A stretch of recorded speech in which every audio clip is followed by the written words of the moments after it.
జై Congress high high Congress జై జై కాంగ్రెస్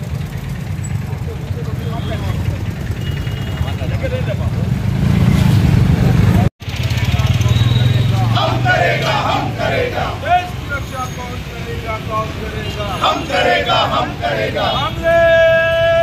प्रियंका गांधी जीत गया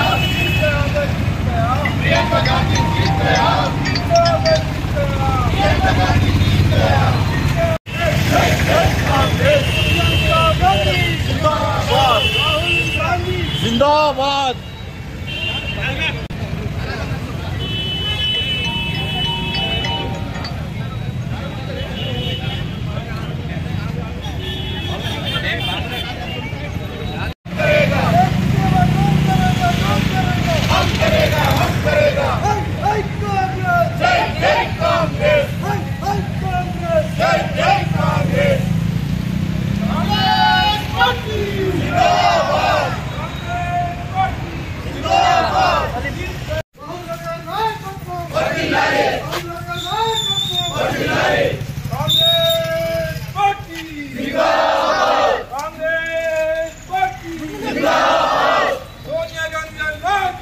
प्रियंका गांधी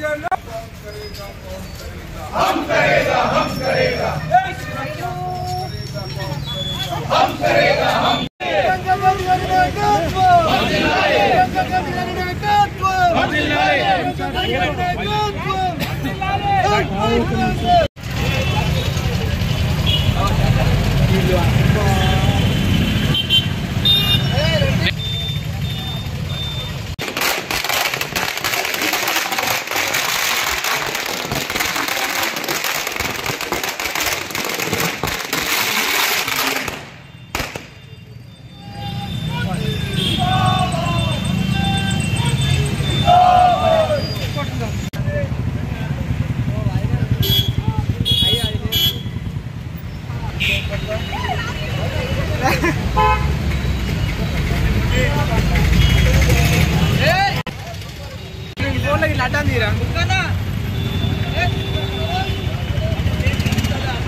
రాహుల్ గాంధీ గారికి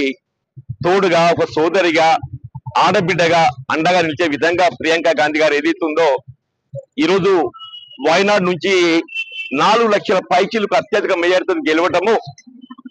కేవలం కాంగ్రెస్ పార్టీ కాకుండా యావత్ భారత జాతి హర్షాతిరేకాలు వ్యక్తం చేస్తున్నాయని చెప్పక తప్పదని చెప్పంటున్నాను. వాస్తవంగా కేవలం అధికారం లక్ష్యమని కాకుండా ఈ దేశ సమగ్రత సమైక్యత ప్రధానమైనటువంటి ఒక బాధ్యత భావించి అలా ఏ విధంగా అయితే స్వర్గీయ ఇందిరాగాంధీ గారు తన చివరి రక్త బొట్టు వరకు ఏదైతుందో ప్రాణాలు త్యాగం చేసైనా ఈ దేశ సమగ్రత కాపాడ దొరుకుతుందని చెప్పని మనకు ఇవాళ దేశ సమగ్రత కాపాడినటువంటి ఇందిరాగాంధీ గారు మార్గదర్శకురాలైతే అదే విధంగా రాజీవ్ గాంధీ గారు అంటున్నా ప్రపంచ శాంతిని కాంక్షించేటువంటి నేతగా చెప్పంటున్నా. మన పొరుగు దేశమైనటువంటి శ్రీలంకలో ఇవాళ హింసావాదాన్ని నిలిపివేసే విధంగా శాంతిని నెలకొల్పడానికి చివరికి ఏదైతుందో తన ప్రాణాలను అర్పింపజేయడం జరిగిందని చెప్పంటున్నా. ఇవాళ సోనియా గాంధీ గారు ఏదైతుందో వాస్తవంగా ఇవాళ ఏ దేశ సమగ్రత సమైక్యత కొరకు మరి ఇందిరాగాంధీ గారు రాజీవ్ గాంధీ గారు బలైపోవడం జరిగిందో ప్రాణాలు అర్పించడం జరిగిందో వారి ఆత్మకి శాంతి చేకూరాలి, ఈ దేశ సమగ్రత కాపాడడం వారి కుటుంబం యొక్క బాధ్యత అని తెలియజెప్పే విధంగా కాంగ్రెస్ పార్టీ యొక్క బాధ్యత అని తెలియజెప్పే విధంగా మరి ఎక్కడ పడితే కాంగ్రెస్ నాయకులుగా బాధ్యత చేపట్టి యూపీఏ ప్రభుత్వం 2 పర్యాయాలు 10 సంవత్సరాల కాలం అని చెప్పంటున్నాం. ఇవాళ ఈ దేశాన్ని ఏదైతుందో ప్రపంచ దేశాల్లో గుర్తింపబడే విధంగా దేశంలో ఉండేటువంటి రైతాంగమే కానీ రైతు కూలీలే కానీ రైతాంగానికి సంబంధించిన రుణమాఫీ కార్యక్రమాన్ని అమలు చేయ తలపెట్టిన ఘనత